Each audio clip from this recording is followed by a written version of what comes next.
ओम भगवान आद्य श्री शंकराचार्य कृत चरपट पंजरिका स्तोत्रम अर्थात भज गोविंदम. योगदास श्री जय गणेश जोशी यांचे प्रवचन. भाग 2. अपरिग्रह. मूढजहि हि धनागम तृष्णां कुरु सद्बुद्धिं मनसि वितृष्णां यल्लभसे निज कर्मोत्पातं वित्तं तेन विनोदय चित्तम. पडत मूर्खा, धन साठवण्याचा लोभ करू नको. सद्बुद्धीने आचरण कर. मनाने वितरागी हो. नियतीकडून स्वधर्माने प्राप्त स्वकर्म करून जे धन मिळेल त्यात समाधानी चित्ताने राहा. भगवान आद्य श्री शंकराचार्यांनी योगाधिराज पातंजलींना अपेक्षित अपरिग्रह वृत्ती ठेवून कर्मयोगाने आचरण करत आनंदात जीवन जगावे असा या स्तोत्रात उपदेश केला आहे. मुंगी वगैरे काही अपवाद सोडल्यास मनुष्येतर प्राणी संग्रह करत नाहीत. भूक लागली की अन्न शोधतात. नियतीने प्रत्येक प्रकारच्या प्राण्याला त्याचे अन्न ठरवून दिले आहे. ती मर्यादा प्राणी ओलांडत नाहीत. वस्त्राचा तर प्रश्नच नाही. पक्ष्यांचा काही प्रमाणात अपवाद सोडल्यास कोणी प्राणी निवारा बांधत नाहीत. गुहा किंवा झाडाची ढोली आयती मिळाली तर त्यात राहतात. काही प्राणी झाडावर तर काही प्राणी झाडाखाली राहतात. बाकी प्राणी खाली जमीन आणि वर आकाश हेच विश्रांती स्थान पसंत करतात. सर्व प्राणी ऊन, थंडी, वारा, पाऊस याचे नैसर्गिकपणे स्वागत करतात. बस त्यांचे राहणीमान हे एवढ्यातच सीमित आहे. परंतु माणूस संग्रह करणारा आहे. खरे पाहता माणूस नको इतका संग्रह करणारा आहे. त्याला भविष्याची काळजी आहे. त्यामुळे तो काही संग्रह मुद्दाम करतो. काही संग्रह त्याच्याकडून काही कारणाने आपोआप होत असतात. काही संग्रह त्याच्याही नकळत त्याच्याकडे होत असतो. त्यामुळे सर्वसाधारणपणे माणूस जो संग्रह करतो त्याची 3 प्रकारात विभागणी होते. संग्रहाचा पहिला प्रकार म्हणजे धनसंपत्ती, पैसा अडका, मालमत्ता, स्थावर जंगम, सामान सुमान, चांदी, सोने, हिरे वगैरे या अशा इत्यादींचा संग्रह माणूस मुद्दामहून करत असतो. हा संग्रह तो स्वतः वापरतोच, परंतु याची मालकी पिढ्यानपिढ्या पुढे सुरू राहावी याचीही तो काळजी घेतो. किंबहुना पुढील पिढीची सोय आणि तरतूद म्हणूनही तो असा संग्रह करतो. संग्रहाचा दुसरा प्रकार म्हणजे विचार. माणूस सतत काही ना काहीतरी विचार करत असतो. तो शांत गप्प बसला आहे असे आपल्याला सकृतदर्शनी दिसते आणि वाटतेही. परंतु त्याचे मन सतत अव्याहत विचार आणि विचारामागून विचार करत असते. यातील 99% विचार निरर्थक असतात. याला फक्त झोप हाच अपवाद असतो. त्यातही विचार प्रबळ होतात. ते झोपेवर मात करतात आणि त्या झोपेत त्याचे विचार स्वप्नांच्या माध्यमातून प्रगट होतात. सतत परंतु निरर्थक बोलत असलेल्याला वेडा असे आपण म्हणतो, कारण तो खुलेआम सर्वांसमोर एकटाच बोलत असतो. परंतु विश्वास ठेवा की बाहेरून शहाणा वाटत असलेला माणूस हा सर्वात उच्च दर्जाचा वेडा आहे. कारण तो मनातल्या मनात आतल्या आत सतत अव्याहत न थांबता बोलत असतो. तो जे काही मनात बोलत असतो ते जर टेप करून ठेवायचा शोध लागला तर तो किती निरर्थक आणि अव्याहत बोलत असतो ते समजेल. हे त्याचे बोलणे बाहेर ऐकायला येत नाही आणि म्हणून त्याचा तो वेडेपणा जाहीर होत नाही इतकेच. संग्रहाचा तिसरा प्रकार म्हणजे जनसंग्रह. माणूस एकटा राहू शकत नाही. वास्तवात या जगात तो एकटाच येतो आणि येथून तो एकटाच जातोही. परंतु या मधल्या काळात त्याला सहवास लागतो. कारणे काहीही असोत, परंतु माणूस जनसमुदायात रमणारा आहे. जसे तो कुटुंबीय जमवतो तसेच तो आप्त इष्टही जोडतो. जीवन जगताना कारण परत्वे कोणाशी ना कोणाशी संबंध येत असतो. त्यामधून तो मित्र परिवार जमवतो. याचबरोबर तो जनसमुदाय गोळा करतो. त्यातून त्याचा समाज जमतो. बाहेर समाजात राहतो. कारण परत्वे आप्त इष्टात रममाण होतो आणि घरात कुटुंबियात राहतो. धन, विचार, जनसमुदाय हे तिन्हीही मानवी जीवनात कितीही अत्यावश्यक असले तरीही ज्ञानी सांगतात की त्यांचा संग्रह करू नका. जितकी गरज असेल तितकेच ते साठवा आणि बाकी वापरून संपवा. यापेक्षा जास्त संग्रह केलात तर तो भविष्यात त्रासदायक आणि दुःख देणारा ठरतो. सुरक्षा म्हणून माणूस याचा संग्रह करतो आणि शेवटी तोच त्याच्या गोतास काळ होतो. भगवान आद्य श्री शंकराचार्य येथे या 3 प्रकारांच्या संग्रहाबद्दल उपदेश करत आहेत. ते सांगतात की धन साठवण्याचा लोभ धरू नको, सद्बुद्धीने आचरण कर, मनाने वीतरागी हो. धन साठवण्याचा लोभ धरू नको. येथे धन याचा अर्थ वर वर्णन केलेला संग्रहाचा पहिला प्रकार गृहीत धरलेला आहे. धन साठवण्याचा लोभ धरला की सर्व आयुष्य धन जमवण्यात खर्ची होते, कारण हळूहळू धन जमवण्याचे व्यसन लागते. त्यामुळे गरज नसताना धन जमवले जाते. यात धन जमवणे हेच एकमेव जीवन होते आणि जीवनाचा समग्र आस्वाद घेणे राहून जाते. ज्ञानी यांनी अशा धनाबद्दल दानम भोगाय नाशाय असे सांगून ठेवले आहे. जितके जास्त धन जमवाल तितके हातून पाप घडते. काहीतरी चुरगाळल्याशिवाय अवास्तव धन जमत नाही. आपल्या गरजेपेक्षा जास्त संचित करणे ही इतरांची वंचना असून ती एक प्रकारची चोरी आहे असे श्रीमद भगवद्गीतेत सांगितले आहे. हे ज्ञानियांकडून समजावून घ्यावे, त्याचा सखोल मागोवा घ्यावा. अनावश्यक धन जमवले की त्याला चोखाळू नयेत अशा वाटा फुटतात. पुढील पिढी ऐदी होते. त्याचे दुष्परिणाम कुटुंबियांना आणि समाजालाही पिढ्यानपिढ्या भोगावे लागतात. त्याचे आद्य कारण आपण जमवलेले अवास्तव धन हे असते. धन विष असते. धन कुटुंबियात, ओळखीच्यात, समाजात फूट पाडते. धन द्वेष पसरवते, शत्रुत्व निर्माण करते. धन समाजातील अपप्रवृत्तींना निमंत्रण देते. धनामुळे आपणच खड्डा खणून आपणच आपल्या नाशाची सोय करतो.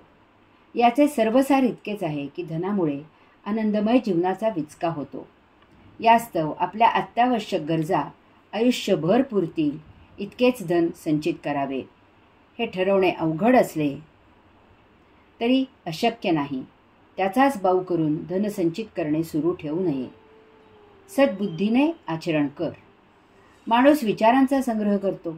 येथे विचार याचा अर्थ वर्णन केलेला संग्रहाचा दुसरा प्रकार गृहीत धरलेला आहे. इतर सजीवांच्या मानाने मानवाला दैववशातच अनन्यसाधारण बुद्धी मिळालेली आहे. त्याची बुद्धी सतत विकसित होत असते आणि त्यामुळे ती सतत अव्याहत कार्यरत असते. एक वेळ बुद्धिभेद होईल, बुद्धिभ्रंश होईल, परंतु बुद्धिनाश कधीही होत नाही. वेड लागलेल्या किंवा विकलांग असलेल्या व्यक्तीसुद्धा बुद्धी वापरत असतात. त्यामुळे ते आपल्याला विचित्र वाटते. बुद्धी सुबुद्धी आहे की कुबुद्धी आहे, ही विपरीत बुद्धी आहे, हे तिच्या वापरावर अवलंबून आहे. या अशा बुद्धीमुळे आणि अशा बुद्धीने माणूस सतत विचार करत असतो. यात वाईट गोष्ट अशी आहे की यासाठी तो त्याच्या स्मृतीचा उपयोग करत असतो आणि त्याचे नवनवीन विचार आपोआप त्याच्या स्मृतीत जमा होतात. यातून भोग निर्माण होऊन संचित होतात. वास्तवात ज्ञानी यांनी गतम न सोच्चम असे सांगितले आहे. विचारांमुळे नको ती स्मृती सतत चाळवली जाते. यात नको त्या अपप्रवृत्ती जोपासल्या जातात. अतिविचार करून मानसिक रोग जडतात. सतत विचारात व्यग्र असल्यामुळे माणसाच्या विश्रांतीवर, झोपेवर परिणाम होतो. याचा त्याच्या प्रकृतीवर आणि त्याच्या संपर्कात येत असलेल्या व्यक्तीवर परिणाम होतो. जरुरीपुरता, कामापुरता, त्या प्रसंगापुरता विचार करावा. त्यानंतर त्याचे प्रगट किंवा अप्रगट चरवण करू नये. विषय समाप्त, विचार समाप्त अशी सवय मुद्दाम लावून घ्यावी. यायोगे बुद्धी स्थिर राहते, मेंदूला विश्रांती मिळते.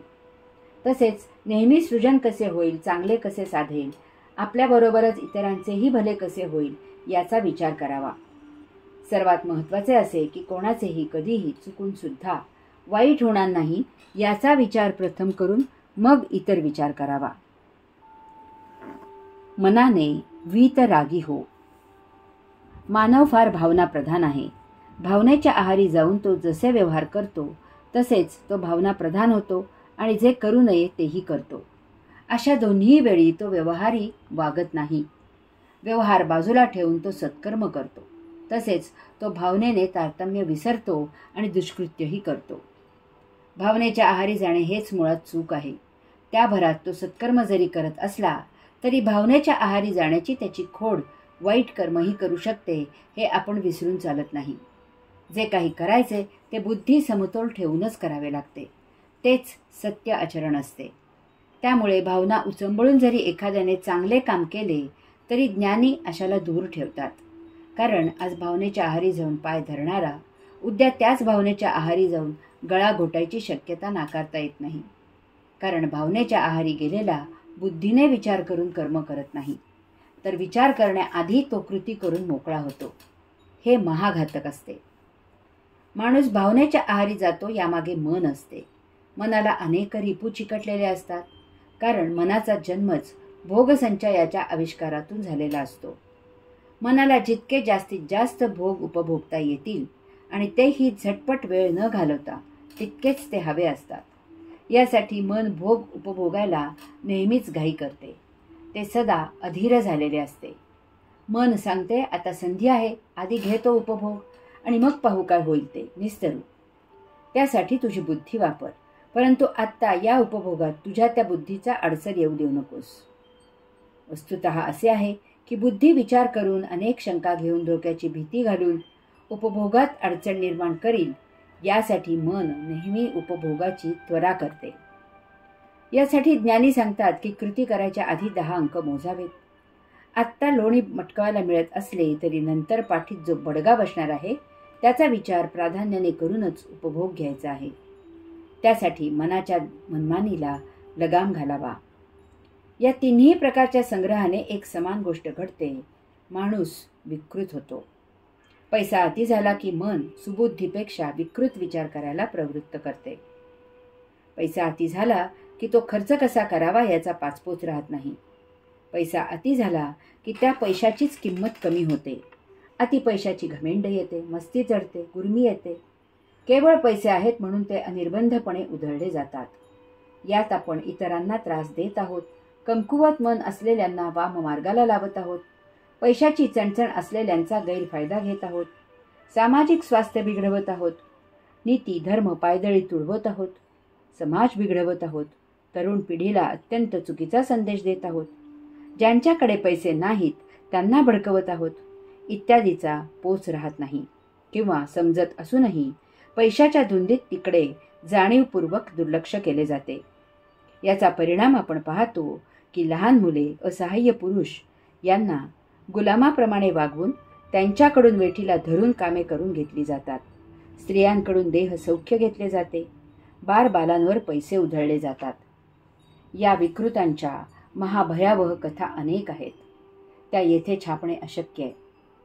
या सर्वांचे आपल्याकडून पालन व्हावे यासाठी भगवान आद्य श्री शंकराचार्य आपल्याला आचरण कसे करावे याचा उपदेश करत आहेत.